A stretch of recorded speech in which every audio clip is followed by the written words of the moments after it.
Alright, I know what you're thinking, and yes, my sock filter is hilarious. But also, what is Australia's most iconic car?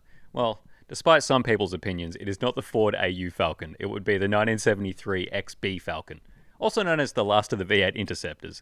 I cannot afford one of those, as they are exceedingly expensive these days. But what I can afford is a Holden Kingswood, which I have right here. This is a 1978 HZ model and was the last of the sedan models released. You could still buy a Kingswood in the mid-80s, but it was only ever going to be on a WBU. The Kingswood name was never seen on a family car ever again. By then, it had already been replaced with the much smaller, much shitter VB Commodore. These were ugly cars and didn't offer nearly the same kind of space, comfort, or class that you got with the Kingswood. And they weren't even really fully designed here either, which became a bit of a pattern from there on in. So it really makes the Kingswood feel like the last true Australian car.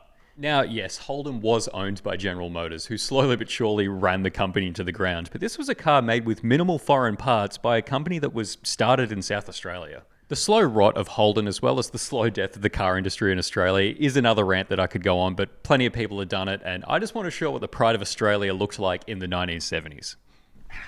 Alright, so I got this car sometime last year, and I was immediately drawn in by the colour. This is factory too, it's the original Panama green, which you will be able to notice when you see all the sun fading and crow's feeding on the bonnet. Even with its imperfections, car colours now are so boring, so I'd rather have this Kermit-looking thing than some car that just blends in with everything else. I mean, why not? Anyway, I bought this off a one-family owner. The lady I got it off her grandfather, who bought it brand new way back in the day. I've even got the original purchase receipt for it, which is just really cool to have for the history of the car, and I can't imagine that dealership selling too many Holdens these days. This was not just some crappy hand-me-down. This car had been maintained and had been living in a garage for years, which is not a luxury that a lot of these cars had. I mean, hell, this thing was on Club Rego for years and years, and it didn't even have the plates on. It sat around as family stuff got in the way, and with only 113,000 Ks on the speedo, this car has plenty of life in it, and I'm glad it's me that gets to keep this machine going. As a side note, though, there was something that we didn't check when we were leaving. We even mentioned it before I bought it and said, nah, she'll be right. When I was following my housemate home as he was driving it, we noticed that the blinkers were working, but the brake lights weren't. This is while driving it from Campbellfield back to Hawthorne, by the way. So I had to tailgate him the entire way back and make sure no one cut in and fucking rear-ended him. And then, luckily, we went to the servo a block from my house, and they had them, the exact ones in stock that we needed. They had dust on them. No one buys this shit in the city. Obviously, we got home safe, but it was quite the blunder to be had. And we spent a good couple of hours checking the brakes too. They thought we were going to have to tow it back, so we redid the lines and made sure it was okay and just completely forgot that side of it. It was quite the fuck up, but I don't know. Anyway, let's talk about the specs on this thing. Now, the interior has been kept original in this car. I added these awesome purple seat covers, which I feel are pretty sharp, but the vinyl is in great condition and I aim to keep it that way. Thankfully, they protected the dashboard as well, because 50 years of sunlight can do all sorts of nasty shit. My housemate's Datsun can tell you the same thing. The front seat is a bench seat, which was often the style at the time. On the off chance that I need to have 5 passengers in the car, armrest goes up, and yeah, I can fit 3 people in the front. You'll notice I don't have any cup holders though, which is fine with me because I don't want people spilling shit in my fucking car. Now, the seatbelt's self-adjusting at the front, not at the back, so every time I've had people ride in the back seat, they've had trouble figuring out how it works. That's always been kind of funny, and then I just tell them to sit in the middle because I can't be fucked getting out and doing it for them. Onto the luxurious features. The cigarette lighter here does not work. They ripped it out for some reason. We put the fitting back in, but I can't get anything out of it. It doesn't really matter that much. I don't smoke, but it would be nice to fill this black void here. Other things that do not work, the stock radio here doesn't function either. This obviously isn't a problem anyway. I've got this separate unit that plays the radio, and it's got this futuristic CD format in it that we've all been hearing about. Pretty cool stuff. Yeah, no, the sound system in this thing would have been redone about 20 years ago or so, and yeah, it's way better than what you would have gotten in the 1970s. It doesn't interfere too much with the originality of the car. I mean, this dashboard is so cool, and it really still feels like an authentic experience driving this car. Aside from the Megadeth blasting through the 2000s Pioneer system.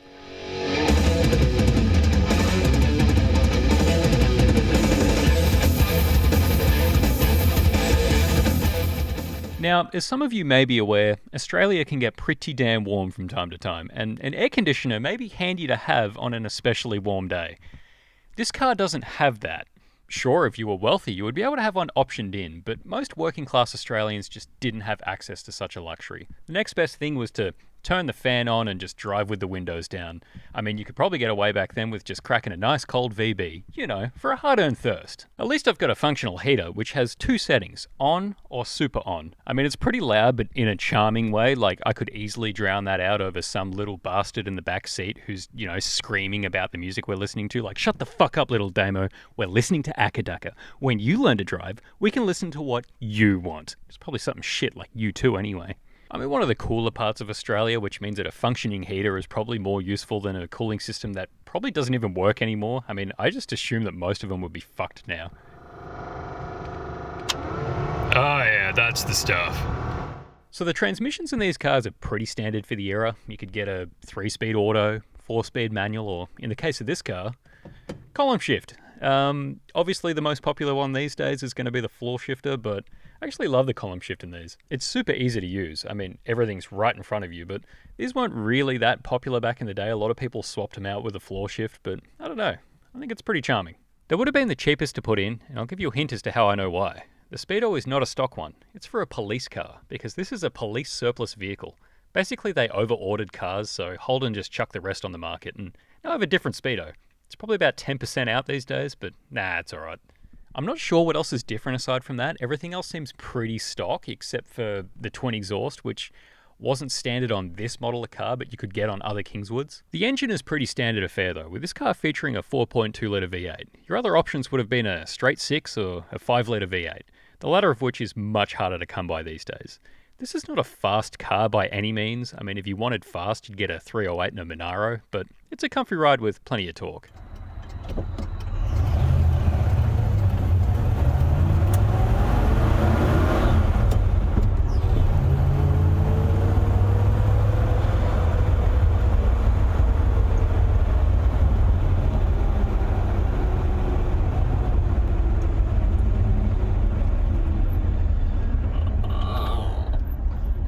Nice squeaky clutch. Yeah, it is so squeaky. It's just every time. It was probably like that from the factory. Yeah. Being a cable clutch as well. I wonder why it's so squeaky. Mine's not that squeaky. Well, yours isn't very heavy. So. Yeah.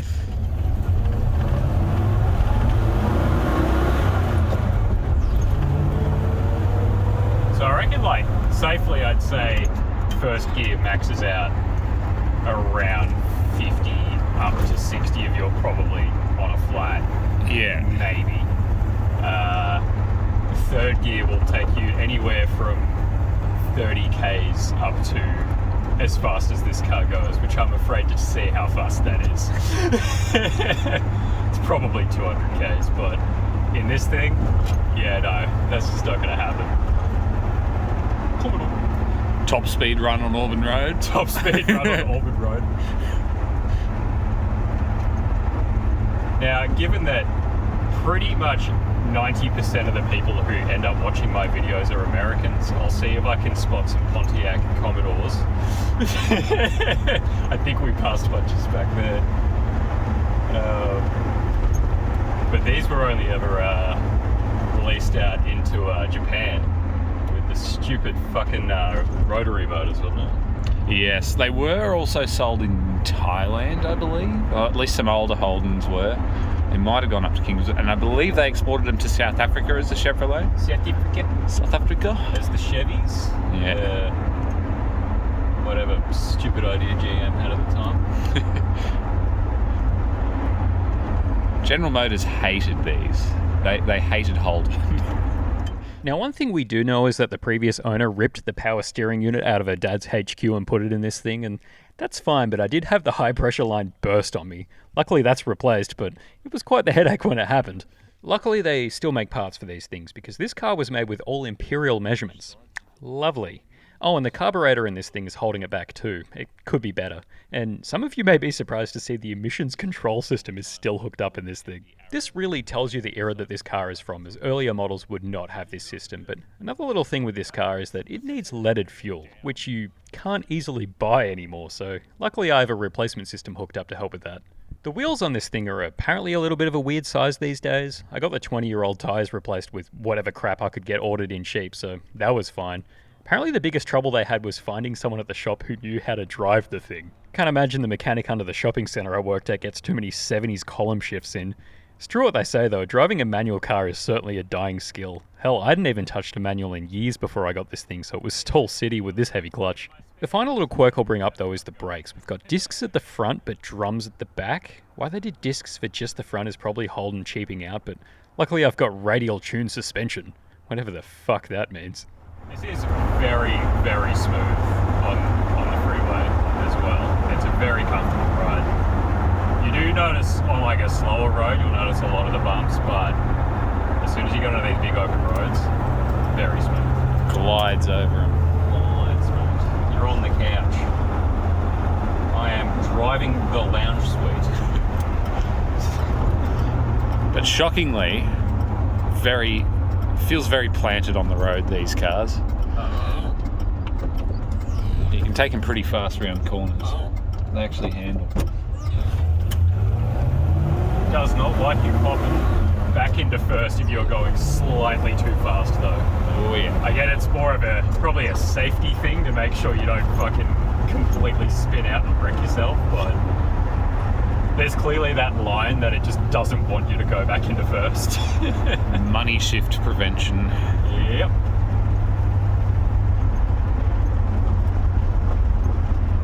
But one thing that's super easy with this is that I don't have to shift down here quite yet. It's not going to stall on me in third. I'm going about 20 there and it'll just pace.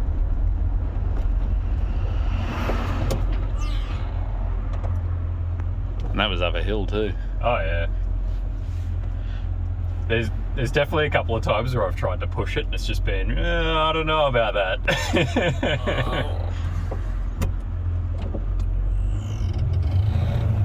But there's enough torque in this thing that you can pretty much get away with any hill.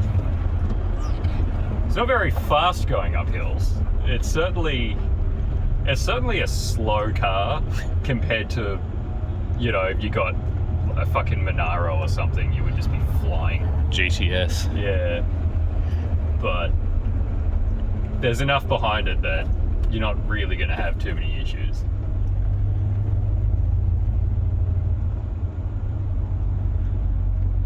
That weird mechanics here on the side that sometimes has really cool shit sitting out the front.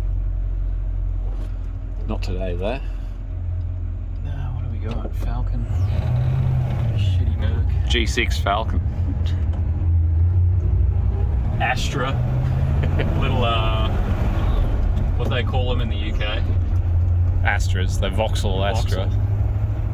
Thing that you do get in the city so much, I do get people sitting. Oh, hey, there you go. Commodore. Yeah. Commodore. People sitting up your ass at the lights at a stop on a hill, like right up there. Not considering how much I'm going to be rolling back or potential to roll back. Good thing I've installed this car in a long time, because when I first got this thing, if you were sitting on my ass, I am backing right into you. I reckon you've got some sort of different diff in this car. It's got to be a much shorter gear ratio than stock. What it is a completely different question. Look, there's a lot of little things that have been swapped out in this car. Some of it we were told, some of it we weren't. We think the carby is from a HQ.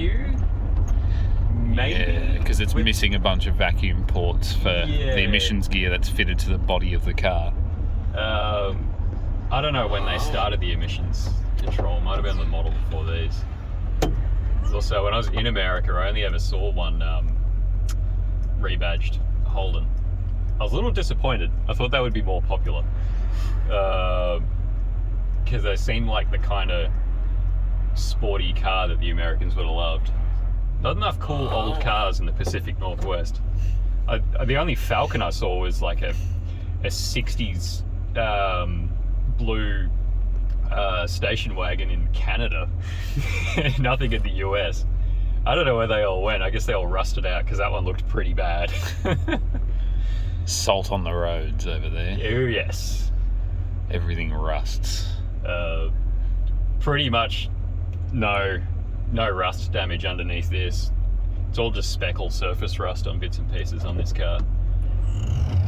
I guess, I mean, the ones who had it the luckiest are the South Australians. Very dry over there. But the fucking Queensland is a no-go. Everything rusts up there. We stop for trams in this country. I say that, some people don't. The amount of times I've either been nearly wiped out or seen someone nearly get wiped out in the city. Fucking crazy. And every now and again, the tram driver fights back. He gets out and absolutely demoralizes whoever fucking pulled that shit. You know you've done something wrong when they just start dinging the bell. Yeah, but Bing, like, bing, they're like, bing. ding, ding, ding, ding, ding. Oh, I was a little bit heavy on that. And this is the dreaded 40 zone that goes this entire street now. Yeah. But it's alright, because I can just put the car to sleep. I'm going roughly 40. For 40, I sit at about 35-ish. The cops are only bad on this road at night time, so otherwise they know what it is. Been driving these roads for years, mate. Never been done. Genuinely had my license for what? Almost 8 years. Been going on 8 years I've had my license. And I've never once been even pulled over, even driving all the stupid cars that I drive. Oh, let's see. No, I got to stall. If I slow down. Not happy going that slow in second. I almost could have done it. No, it would have not been happy. And the speed of the blinker is whatever the fuck it feels like. Sometimes it'll start slow and then speed up, and then it'll slow down again.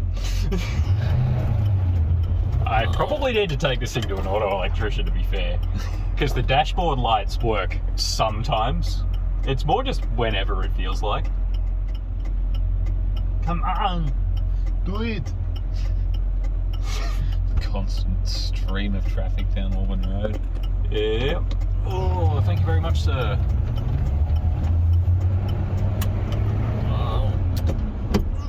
Now, which side was the fuel pump on it? And yes, we also, for the American viewers, we do put our gas in the car first and then go and pay for it. So a trust-based system. Trust-based system. Threw me off when I was in America. You go in, give them money, then they like put whatever else, and you take the receipt back in, and they give you the change. It's funny though. I'm driving this fucking gas-guzzling V8 to work, and it's still cheaper than the public transport system in this fucking city. That's why you don't pay for trams. Nope. I don't think I've paid for a tram in like 4 years. I don't think they're allowed to have plain clothes offices anymore. And hey, unlike a lot of fucking Commodores, the fuel gauge still works. With the fuel flap being where it is, at least it's still attached. My theory is that in the factory with the Commodores, they were just attaching the fuel doors with clag. Few cost-cutting measures. I really don't know how well the Commodore took off initially. I have no idea. I know it was trying to be more economical, but that was still putting, at times, fucking 5-litre V8s in them. One thing that I wish we did have, like the Americans, at least in some states and Canada, is that I could turn left here, even on a red light, if there was no traffic. You know, you can't. I guess in their terms, it'd be a right turn. A right but, turn, yeah. Can't do that here. Ooh, I don't think any state or territory allows it. Would make sense, would ease congestion, but I don't know. I guess they don't trust us. Ooh, now the Commodore. There it is. There's a Ute, though. VF. Nice one. One thing that really disappointed me in the US was that I only saw one Ute. There was all those big trucks. I only saw one El Camino, and it was fucking awesome. It was in Portland. Some guy was just smashing it down the freeway, and I'm like, why don't more people drive those? They've got to have these massive cars. Fucking El Caminos are awesome. You never see them here though. They are around, but they're all imports. I reckon I've seen more Rancheros than El Caminos.